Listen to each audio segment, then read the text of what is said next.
It's Wednesday, November 3rd. I'm Rim. I'm Scott. And this is Geeknights. Tonight, 2010, we review Eden of the East. No.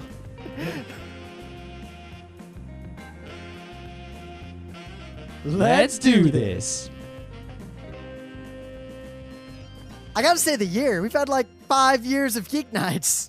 I don't think it sounds good when you say the year, and it's also not necessary because if someone Why can't... not? Like on the Daily Show, any like real show, it's like September 28th, 2040. It sounds good when they say it because of their style. If you could reformat the opener somehow to get the year in there. I think it's fine. You know, it's blah, blah, blah, 2010. How does No. 2010 in any way sound bad? It sounds bad. Why? What's bad about it? It just sounds bad. How it's so? aesthetically displeasing. To you, I don't think anyone else cares. I think it is not necessary. I think it's very necessary because we've had 5 years of shows. If someone can't figure out what year the show they're listening to is, I mean, it's, you know, it might be hard to figure out the date and the month. It's all the iTunes users, though. They'll never come to the website. They'll have no idea. There's no way to know. If they're using iTunes, the date is in fucking iTunes. Only if they look at it. It's also on your iPod. Yeah, they don't look at it. It's all right automatic. Fucking there. If they really need to know what year it is, then they'll look.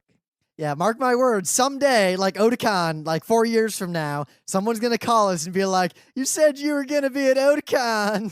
That's their own damn fault for being a moran. See, I can agree with a lot of your points, but I can't agree that it somehow sounds bad to say the year. It sounds bad the way we have it structured. You Why? can restructure it to get the year in there.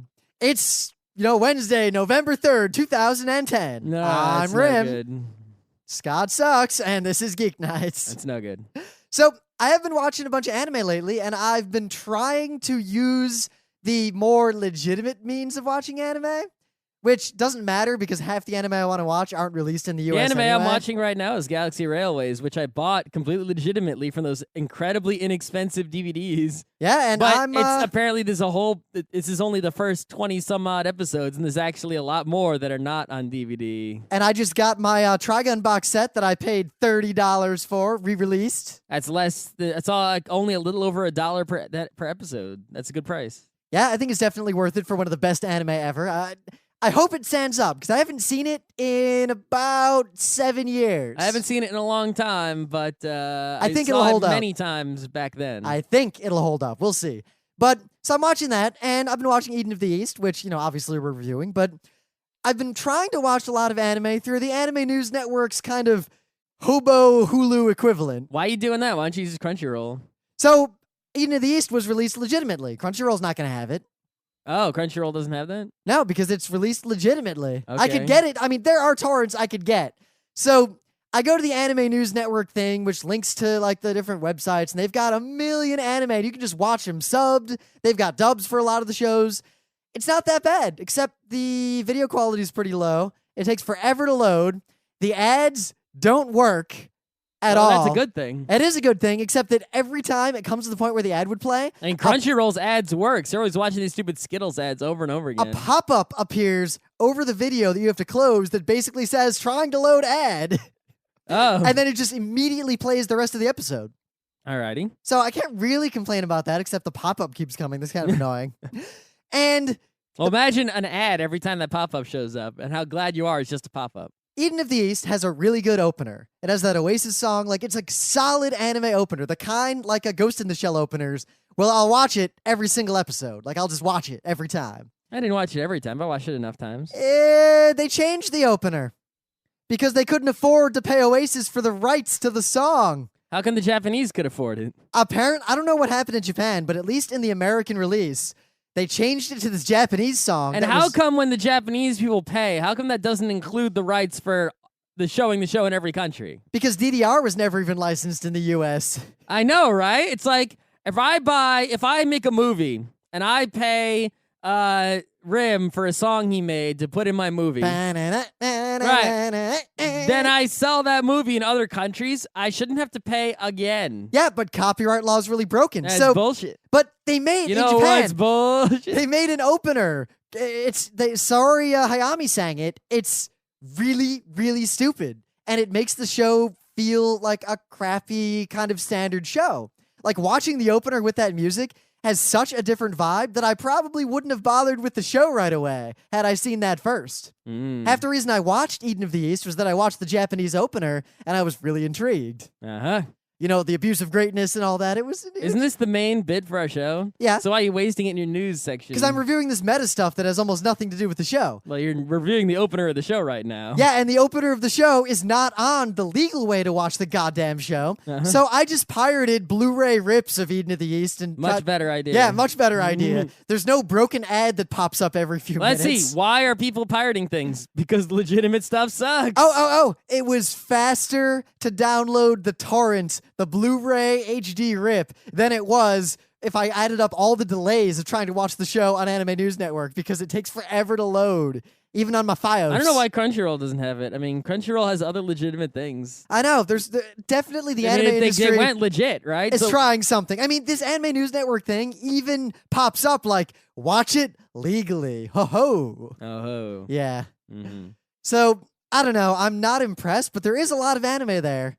And I would recommend, if you're a punk kid and you don't want to use BitTorrent, you can watch the show with the same impact on the anime industry, technically legally, and still not see ads. All right. Well, so check this out, right? I'm checking. Normally, when there's remakes or nostalgia trips or whatever, I'm like, oh, whatever, fuck that shit. All right, who cares? But somebody is gonna make a remake of Thundercats. Wait, so Thundercats, as far as I can tell, was just an extended adolescence metaphor where his penis was a sword. Yes. Yeah. But anyway, the thing is about Thundercats, why it is different from the others. It grew to symbolize his adulthood. Is that when I was a kid, right? I mean, I liked all those shows, the Voltron, Transformers, the Thundercats. Not the G.I. Joe, really so much. I liked G.I. Joe, but I really only liked the movie. I didn't actually really I wasn't like really the show. much about G.I. Joe at all, but I was in, the other stuff was all great. I loved Mask. And He-Man. I did not enjoy Transformers that much. But Thundercats was like, for me at least, was like the number one. I mean, Voltron, the robot, is the most powerful of all. Nothing can be Voltron. It is telling. But, I had far more Centurions toys than I did Thundercats toys. Yeah, but the thing is, you know how every toy set had like a big toy, right? Ninja Turtles had the sewer, right? I had that. And it was really chintzy. And like, and they had the Technodrome. Transformers, you could get Fortress Maximus. I never had that. Right? I mean, there was always a big toy. The only thing I ever had the big toy for was the Thundercats lair with the freaking flashlight in the mouth and the opening hands of the tanks that rolled out. That's the only big toy for any of the action figures that I had. And I had freaking Lion-O and Panthro and the kids. And I had this Mum-Ra playset where you would spin around and there'd be old Mum-Ra. There would be, old Mum-Ra in a coffin. I remember ads for that. And you'd spin it around and then the big Mum-Ra would come out. And then I also had the big Mum-Ra too. And I had fucking... I'd see the ads for that crap like right after Double Dare. I had the snake mutant guy and the jackal mutant, and I didn't have the bird mutant. But anyway, Thundercats was like number one. I never saw the first episode of Thundercats until a few years ago. The first episode was the best episode. Yeah, and I just never saw it. It's also a Thundercats movie, which is like a multi-parter situation. I never saw that either. Oh man, that's actually it's weird because Thundercats. But I did see the My Little Pony movie in theaters. Exciting. Yeah, I think I did too. So this remake of Thundercats, right? Like, why would I get excited about this? There have been other remakes of things recently, and they've been hit or miss, and I don't really need to pay attention to that much. Thunder. What is interesting about this remake? Well, so far we have 3 facts about it. I mean, there's a whole big article, but there's really only 3 facts in the article that matter. Fact number 1, the guy in charge of it is this Jelenic guy, and apparently he's the guy who did Batman Brave and the Bold cartoon, which is a very popular and well-liked cartoon among the nerds, even though I've never seen it. The nerds like it, so that makes some people happy. All right. Fact number 2, Snarf is in it, but he will only say, Snarf, Snarf. He won't say anything else. He's not going to say Samaflange? Panthro said Samaflange. Yeah, but Snarf could also say Samaflange. The thing is, I'm like, I kind of understand that because you're changing the tone of the show. If there's a talking Snarf who's sort of like a...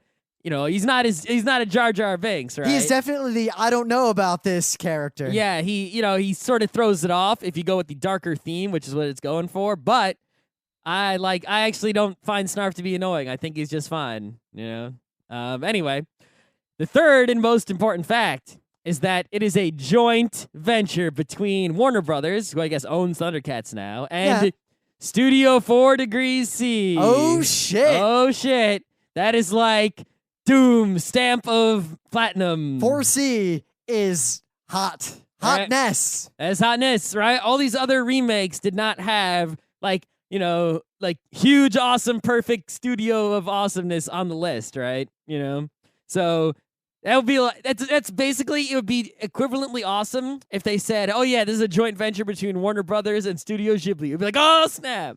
Or if they said, yeah, Satoshi Kon coming back from the dead to do Thundercats. Oh, snap. You know, considering that it's a long adolescence metaphor where the sword is his penis and it grows every time he has to assert himself, it should have been Gynex. That would have been a different show, though. I don't know. But anyway, yeah. So I'm definitely going to be... Oh, my God. I got to make a little video mashup now of that scene from the beginning of the Ava movie and just dub Lionel saying, thunder, thunder. Thunder. Go for it. I'll do it. But anyway, this is I'm liking this. This is looking like it's going in a good direction. Obviously, judgment needs to be withheld until we see the real thing, as with all things. But I'm slightly looking forward to it. I'm gonna keep my eye open. My eye of Thundera, that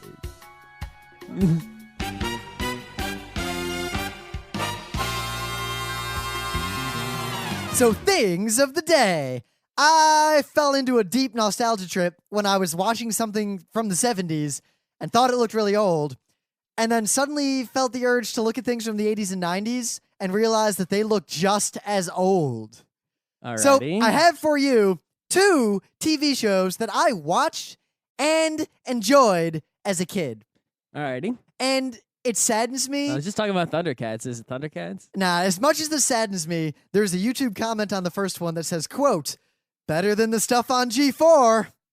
Okay. And it must be video game related. Is Captain N? I kind of have to agree Captain with N's it. not better than G4. Captain N is not better than G4. But do you remember Game Pro TV? Barely. Or the one you probably remember, Video Power. I remember Video Power excellently That was because the one with the Velcro. I was so annoyed about Video Power because it would end when I got home. So I'd get home and I'd see the Velcro and I wouldn't get to see the rest of it. For me, it was on before I went to school. It was on at 6 a.m. Oh, mine was, it was only on right before I got home. I would get up at 5:45. So like the middle school kids who got home a half hour, an hour earlier got to see it. But the elementary school kids didn't get to see that shit. So all I remembered about the show was kids play real video games and compete, and it was awesome and wacky. And then at the end, whoever wins puts on a Velcro vest and runs through a mini toy store. Well, no, you actually had 2 people on your team, and you had to take turns going in with the Velcro, and you had to tag out.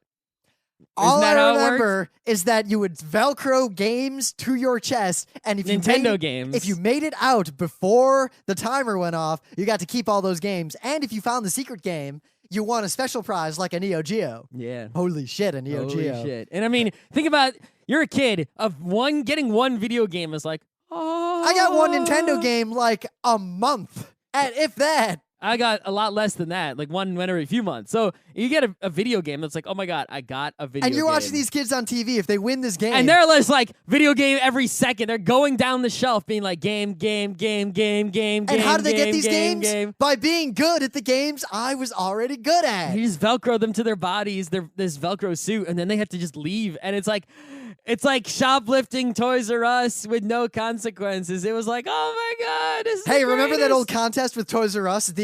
You get 5 minutes and as many shopping carts as you... Yeah, how many times did that ever actually happen? Yeah, I believe it did. I don't know. I don't know. I saw videos of people winning it, and I remember them like running down aisles with their hands out, like grabbing toys. I would just gone to 3 aisles, and luckily these aisles are right next to each other Sega, in my Toys R Us. Nintendo, Tiger. No, I would have gone to the video game aisle, right? Then, right next to the video game aisle in the Toys R Us was the Lego aisle and board game aisle. Ah, the Lego. And it was the same aisle, so I could take Lego from one side and board game from the other and toss them in and then run the hell out before time ran out. And I would just get all the biggest Lego. I'd be like, you know what? $300 Lego castles. Fuck yes. So, what are you going to do now? watching 3 of the biggest castle? Video Power again. They're playing Mega Man, and that's cool. But these kids... I think that this was a pivotal moment for the 2 contestants in Video Power because Were they any good at Mega Man? They were okay. All right. They were as good as every kid was back then. Okay. They were like the legends. But these kids have the look of children who came in with expectations, had those shattered, saw behind the veil, now understand what the real world is, and are going to live productive lives. Then video power served a great purpose, Video even though that power- is not the purpose it was trying to serve. Because It served for the greater good. you can tell they were so excited, because I would have been so excited, but they have this look on their faces like, really? This is what I was excited about for the last 3 years? This is what I thought would be the climax of my life? Well, I'm sure they got excited when they got to go Velcro games themselves at the end. Except for the kid who didn't get to go. Yeah, that's very upsetting. He's wearing a blue shirt and he has a bowl cut. He's kind of funny. Yeah, those old video game shows were exciting. What's weird is that TV from the 70s looks better than TV from the 80s and the 90s. Well, the reason for that is that TV from the 70s that we still have available to us,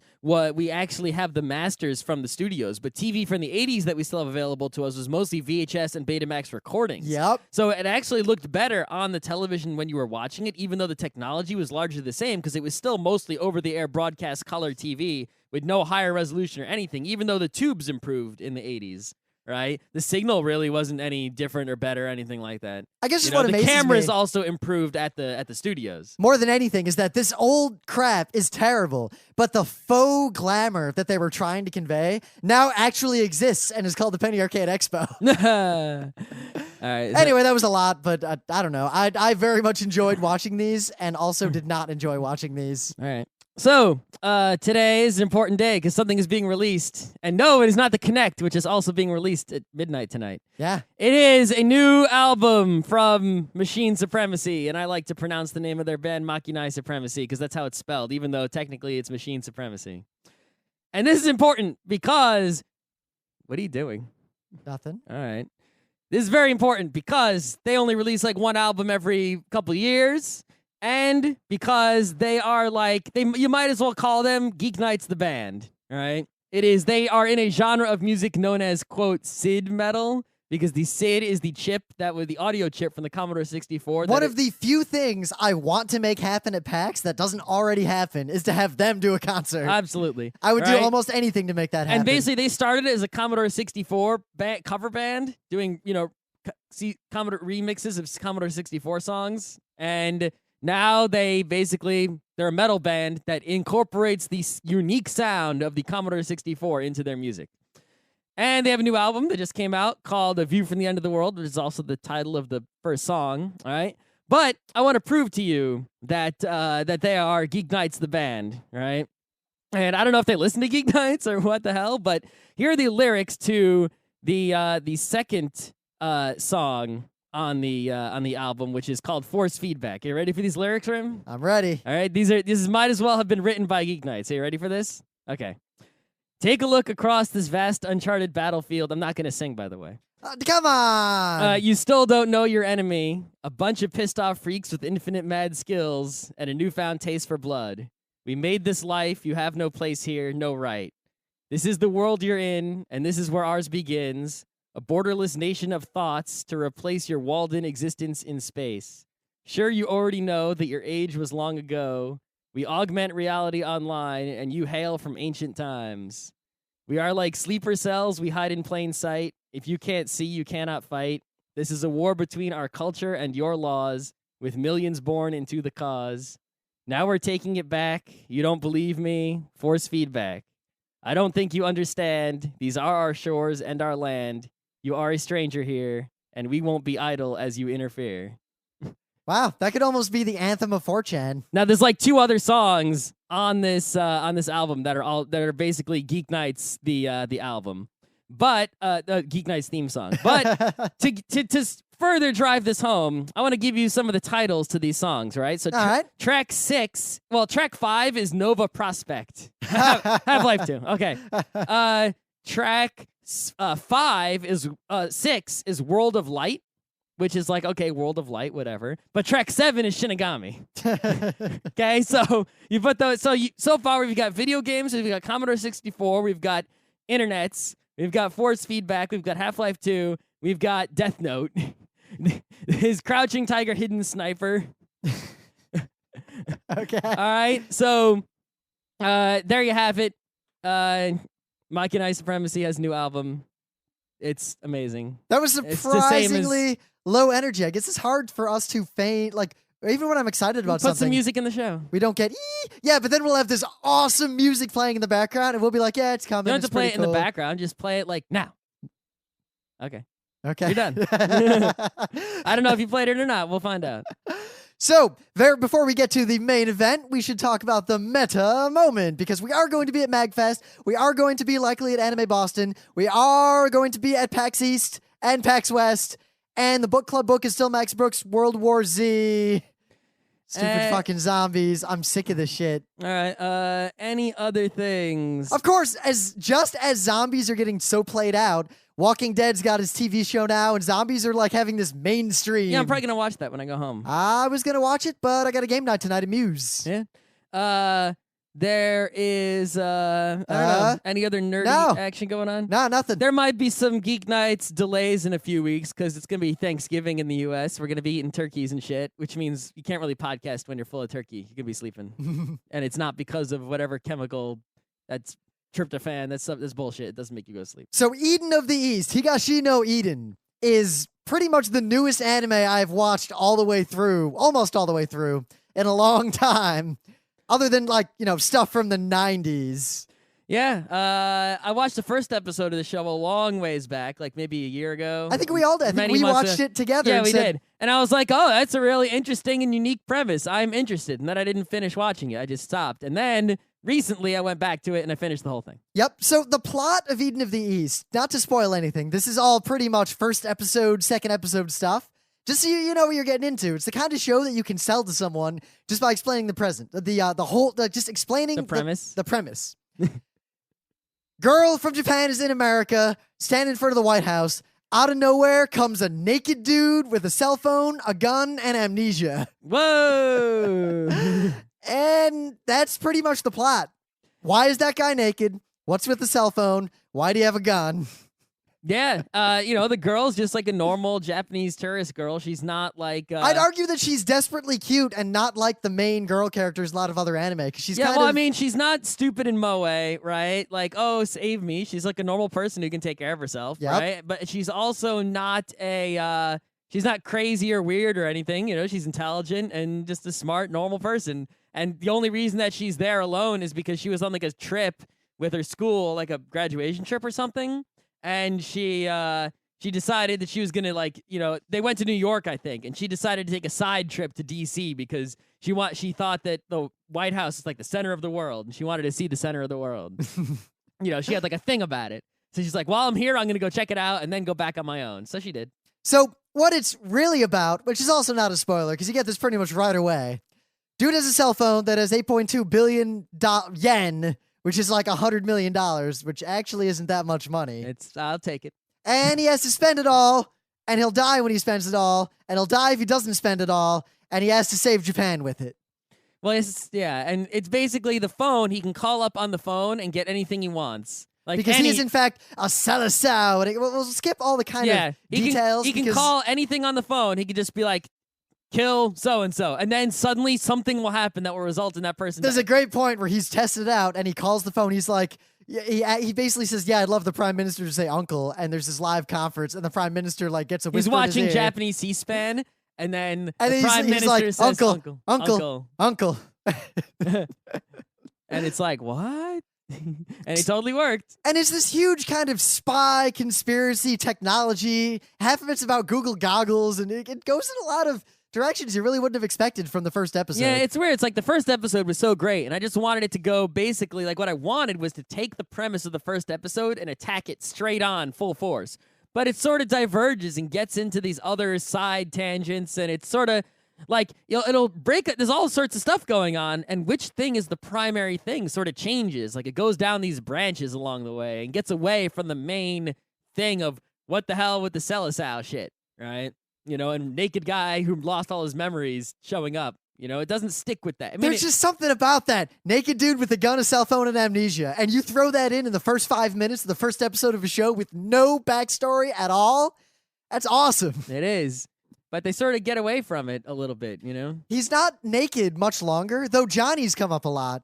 In fact, I would say that's what the show's really about. Because in that episode, there's a lot of English being spoken, surprisingly well for an anime. It is strange how much like English speaking is going on. Like the helicopter pilots all speak English. Yep, right? that female cop who's like, "Let me see your Johnny," which I assumed meant "Let me see your ID." And he showed her his Johnny, and then later there's a Johnny thief who, Johnny thieves steal penises. Yeah, so I don't know. Well, she murders guys and cuts their penises off either before or after, and she had a good reason for doing it. I guess. Somewhat. Kinda. That's one of those side plots that I really didn't care about. That didn't really have much to do with the main. And it's not even that many episodes, right? It's like 13? 11? It's not, yeah, it's 11 episodes. Really? It's not that and many then episodes. 2 movies. So I haven't watched the movies either. I heard that they were bad, but I don't know. I got to watch them. So a little bit about this show, though. It's production IG, which is a +1 already. Yeah, that's like, Studio 4C is +10, but Production IG is plus a lot anyway. They did Standalone Complex. So. And it was on Noitamina, obviously. And they also did, oh no, that was also Studio 4C, never mind. So, the director, Kenji Kamiyama, is actually pretty well known. It looks like he worked with Satoshi Kon a whole bunch. He worked on Mini Pato, Jinro. He also happened to direct, screenplay, and write Standalone Complex. This is a winning, it's Production IG, right? So he must work there. Yeah. So this is obviously a winning guy. They put the A team at Production IG on this job. Now, sometimes when you say, like, oh, so-and-so, like, so-and-so's show, like, this guy directed this, it's easy to say, like, oh, he directed it, but all these other people were involved. So is this based on a manga or anything? No. Or he just wrote it? So he wrote the script, the screenplay, did the storyboards for a bunch of the episodes, was the original creator and the director. So who wrote the movies that people supposedly say also are bad? him. Okay, so... This is basically him all the way, except for the character designs themselves. They actually got Chika Umino, who did Honey and Clover, and I love the character designs. Okay. They're really good. They're pretty good. The girl's cute.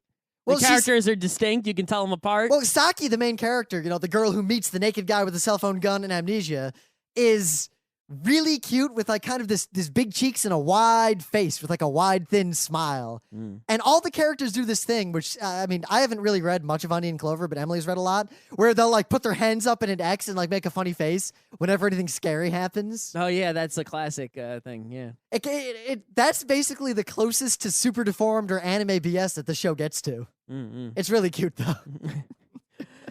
So, is this a good show? I think it's mostly a good show, right? It's like it's not an amazing show, like oh my gosh, but I think what it is, it sort of has a little bit of the Death Note problem, right? Because in Death Note, there's like 2 parts of Death Note. There's the first half and the second half, and the first half was so good that even though the second half I still think is not as good as the first half. The relativity of it makes it seem like the second half is. Well, it's like if I good. drank a glass of $500 King's Pee, and then after it I had $100 King's Pee. The $100 King's Pee is still really, really, really good and expensive and valuable. But I just had the $500 King's Pee. Exactly, right? So I think the first episode of Eden of the East, remember there's only 11, right, is a really good episode. And like you can't have a better first episode of anime that makes me want to see the rest of the show. But after that, it sort of goes, it doesn't go down in the shitter, it just goes down. It's not as... It doesn't stick with what it started. The rest of the show does not give me the same feeling. Because what I liked about the show, and they're mostly in the first episode, that one, the characters are really cute, and they react in surprising ways, and the plot was interesting. And aside from all the Johnnies, there were a ton of movie references that were kind of integrated with the plot of Eden of the East, but were also kind of these meta references. And they were all over the place. And it just worked really well. And the kind of budding pseudo-romance between Saki and Akira, who's the naked guy who unnakeds, was just really charming. There was a lot of charm in the first episode, and there was charm in the second episode, and the charm kind of went away and got replaced by a solid B anime. Yeah. If it had kept the charm up, it would have been a B+, A-. Yeah, the problem is how do you keep up the charm while also making progress on this dark, intriguing, sci-fi plot? Right? It's like when they started to investigate, like the parts with the doctor, that was pretty awesome. But then when they got further into the parts with the Johnny thief and the hacking fat guy, I guess the hacking fat guy had a little bit of charm. So there's a guy in the show, Itazu. They call him Pants because the kanji of his name can also be read as pants. He never wears pants. He's Rim. Well, he used to wear pants, and he became a hikikomori because one day he was he just graduated and he wasn't doing so well in life, and his pants were hanging up to dry and they blew away. And he never left the house again. You only had one pair of pants. That was it. He didn't have any others. But to his credit, he's a hikikomori, scary dude, and when you finally meet him in the show and they show him to you, he's fat and disgusting. But at the same time, he is a legitimate, awesome, smart hacker. He's not, I think it's actually a pretty good portrayal of a hikikomori, right? Because a lot of the portrayals you see, like in Welcome to NHK or whatever, are perhaps too realistic to where they're actually like these scary people you'd never want to be around. But this guy, it's like he's actually not a bad guy. He's not really bad or evil or freaky or disgusting. He's just a guy who doesn't go outside, but is otherwise, he's a smart hacker. He's fat just because he doesn't go anywhere, not because, and it's like, I at first, like, I didn't want, I'm not going to like a hikikomori character. I'm going to be like, oh, yeah, get him away. But, I kind of was like, hey, I could do it. This guy is all right. I'm with this guy, But yeah, at least that part of the show, though, even though the character was all right. It was dragging because it got a little too Death Note-y almost. Like, it started getting into all the procedural BS of the mystery. Yeah. And look at something like Ghost in the Shell, Standalone Complex, first gig, the main mystery was hardly addressed in most of the episodes. They were just individually awesome. Yep. So they stood alone from the complex episodes. Well, I mean, with only 11 episodes, you've kind of got to use every episode to get where you're going. But at the same time, unlike Death Note, while it's doing this procedural stuff, Akira's kind of hiding a lot of information from probably the only person in the world he can actually trust to help him out, which doesn't really make a lot of sense, both for his character and for the charm of the first episode. Yeah, also, they don't, it's like they give the viewer a lot of information, but they don't give you all the details. So even after the whole show is over, you still have like all these question marks that are just like, all right. Worse, they give all this information to you and to him, but not to Saki, who is arguably the main character. Yeah. It's like, even though she is technically the main character, like, she's actually getting less screen time as the show. Which sucks because I wanted her to be more. The interaction between her and Akira was like the best part of the show. That's what the show is supposed to be about. That was what the first episode was. Yep. And then the second best part of the show was him futzing with the phone. Yeah. Oh, so here, how about this, right? So they bring in, when they go back to Japan, right? There's all those like Saki's friends, like the club she's in. I hate all of them. Wait, no, but like, what is their club trying to do? Aren't they like, they have a goal or something? They were trying to form a company, remember? And then it didn't do so well. And then Michan, dude, I love this character. She's like a cute girl who's also a hacker. What about the guy who lives in the desk? Oh, yeah, that guy, because we just watched Sanjuro not that long ago. He reminded me of the guy who hid in the closet. Yeah. Who would open the door and say something, and they're like, good point. And then he's like, back into the closet I go. But the thing is that it's like, where that came out of nowhere. It's like suddenly she was at this club and they were doing something and there was no explanation of like, I'm in a club and we're It would have been fine, except that then that club so I was confused. Mattered way too much. Yeah, I was confused for like 10 minutes of like, who are these people? What are they doing? What relation do they have to the characters I already know? They just didn't explain it at all. They just went right into it. And it took me like at least an episode and a half to figure out like what the fuck are these people about? Now it was almost going in an interesting direction. Why are they so important suddenly? Because, Saki has this adventure with this mysterious guy, and they have this kind of really interesting and charming interaction. And then the show's following that, and it's good. And then it has a kind of Frodo situation where she's had this experience and she can't go back to normal life. And they dwell on that for a little while. And then it just kind of drops that thread when actually that thread would have kept the show better than the phone thread. I think. The thing is, right, if that's a good thread, can't go back to normal life. But if you look at Frodo, right, they save that thread for the end. But while they save that thread for the end, Frodo doesn't go back to Hobbiton halfway through the books and just like putz around for a couple of chapters. Exactly. He goes back to Hobbiton at the end. Saki goes back to her normal life. She has her Frodo moment for like 2 episodes and then just goes back to the club. And the club's really important because they made Google Goggles. Why is that Google Goggles thing even there? That's like what their company was trying to make, right? They were trying to make Google Goggles and sell it. That was their product. Yeah, but the fact that mattered so much just did not jive with what I liked about the show. Yeah, it's like, what? This thing came out of nowhere. These characters came out of nowhere. And, it's like, I don't think he planned out the whole thing before he started. Of course, Satoshi Kon didn't plan out Paranoia Agent. So. Yeah, but I mean, he didn't plan the end. This guy didn't plan the middle. And really, what is it with the word Johnny? Why do they use the word Johnny? They don't know any other words. So much to refer to both penises and skeleton otaku aliens. I don't know. Remember the skeleton otaku alien? Yeah. Shoves his head like up the guy's shirt. Yeah. I promise the show is not as weird as I'm making it out to be. I would say some things about the ending of the show, but I know you didn't watch the last 2 episodes yet. Yep, we don't want to spoil it. We'll eventually review the movies that people say they're terrible. I don't know. But once I finish the show, we'll do a spoiler episode. I'll say cover this, the though. movies. The end of the show, the last 2 episodes, they answer one of these questions, right, that you have. But it's not it's like, sometimes there'll be things that are unexplained and there'll be things that are, mysteries, right? And you actively want to know them.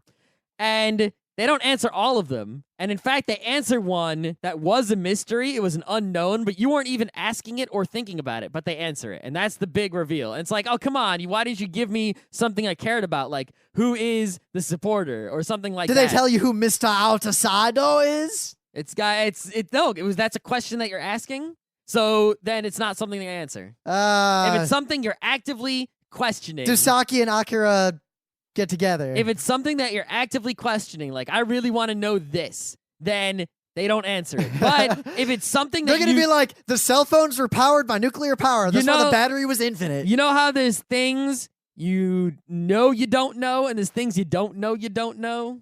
It's one of the things you don't know. Not one of the things you don't know. Huh. Like, why do you get rid of his memory, or how, or what the fuck? Here's a you can't, it's something you're thinking of, so it's always going to be There is one thing funny. I mean, you kind of find out that he erased his own memory, like, they get to that pretty quick.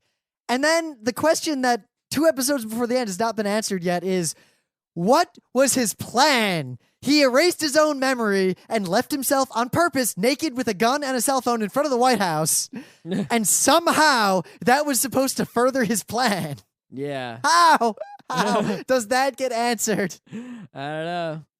Maybe he was just being selfish and he just wanted to get away from whatever horrible things he knew. His dog is really cute, There's actually a Galaxy Express episode about that, where there was not Galaxy Express, a Galaxy Railways episode where they go to this planet where there's some kind of elf creature that steals memories.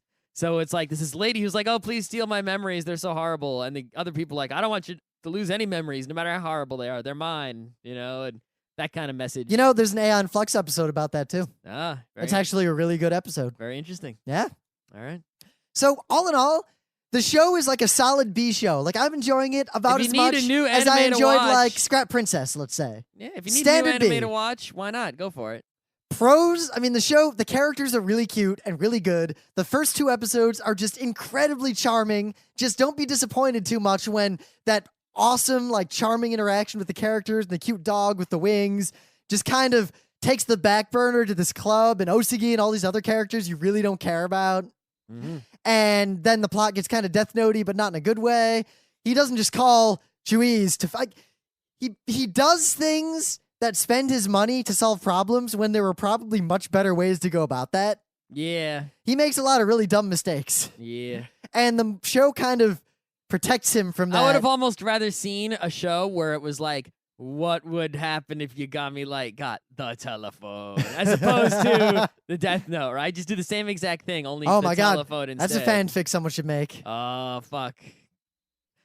Dueling telephones.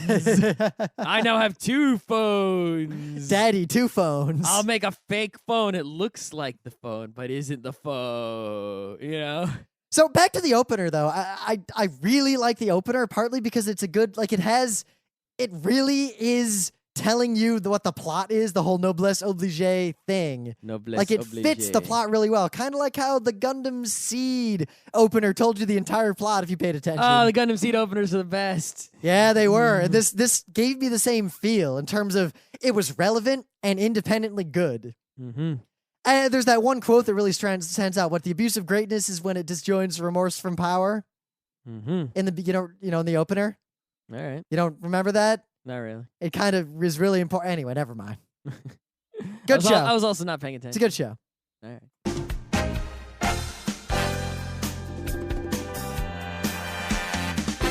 This has been Geeknights with Rim and Scott. Special thanks to DJ Pretzel for the opening music, Kat Lee for web design, and Brando K for the logos. Be sure to visit our website at frontrowcrew.com for show notes, discussion, news, and more. Remember, Geeknights is not 1, but 4 different shows. Sci-Tech Mondays, Gaming Tuesdays, Anime Comic Wednesdays, and Indiscriminate Thursdays. Geeknights is distributed under a Creative Commons Attribution 3.0 license. Geek Nights is recorded live with no studio and no audience. But unlike those other late shows, it's actually recorded at night.